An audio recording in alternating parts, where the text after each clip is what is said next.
यह कहानी है उत्तर प्रदेश के एक छोटे से गांव मौजोला की है, जहां बारिश की बूंदें जैसे किसी अनकहे डर को जमीन पर उतर रही थीं। चारों तरफ कीचड़, सन्नाटा और हर किसी के चेहरे पर एक अनजाना डर सी माहौल। मैनू से राजू अपने बचपन के गांव लौटा।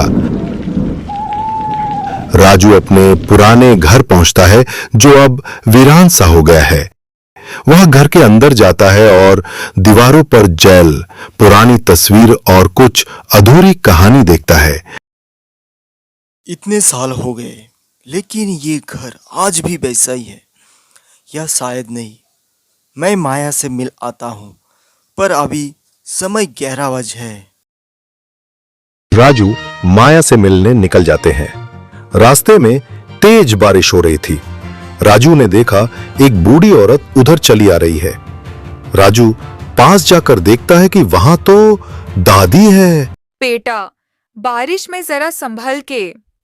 आज वो रात है जब साया वापस आता है।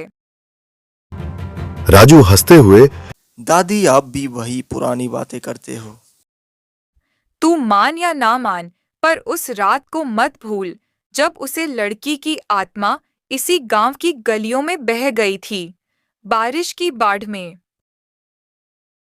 राजू चुप हो जाता है। उसका चेहरा गंभीर हो जाता है। राजू माया से मिलने जाता है।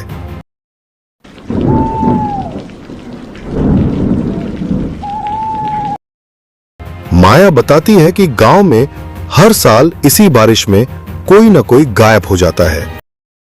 हाँ, लेकिन मैं डरने वाला नहीं हूँ। मैं जाता हूँ, बहुत रात हो गई है तुमसे बातें करके।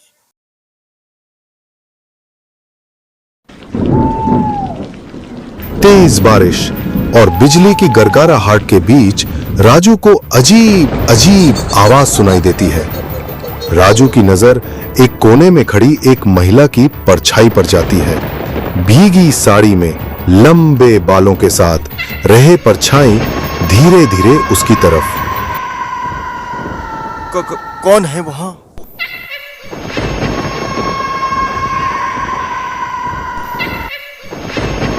मूर्ति है, लेकिन कोई आवाज नहीं मिलता उसे।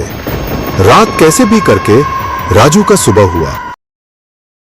आज मैं फिर से माया के पास जाकर पूरे कहानी सुनकर आऊंगा। आखिर क्या हुआ था साया के साथ। राजू फिर से माया के पास जाता है और उससे कहता है, राजू, अरे माया, कल रात को मैं सो नहीं पाई।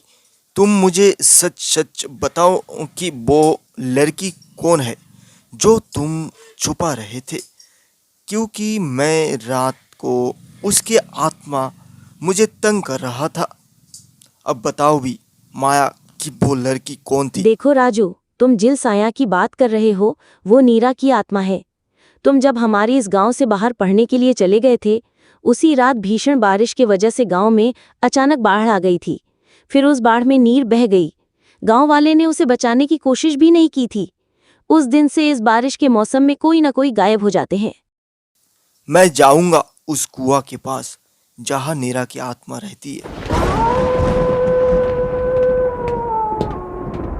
उस रात 12 बजे उस कुआं के पास जाता है जहां पर नीरा की आत्मा रहती है।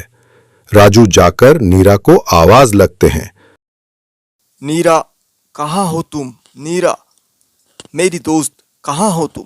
मेरे सामने आओ। अब क्यों आए हो मेरे पास? चली जाओ यहां से। नीरा, मुझे माफ कर दो। मुझे तुम लोगों को छोड़कर नहीं जाना था। मुझे बहुत दुख है तुम्हारे साथ ऐसा हादसा हुआ है। बताओ नीरा, मैं क्या करूं जिससे तुम्हें आत्मा की शांति मिले? तो सुनो राजू, जंगल के बीचों बीच एक पेड़ के बीच मेरा अस्थिया फंसी है। उसे लेकर तुम गंगा में विसर्जन कर दोगे तो मेरी आत्मा मुक्ति हो जाएगी। मैं चलता हूँ।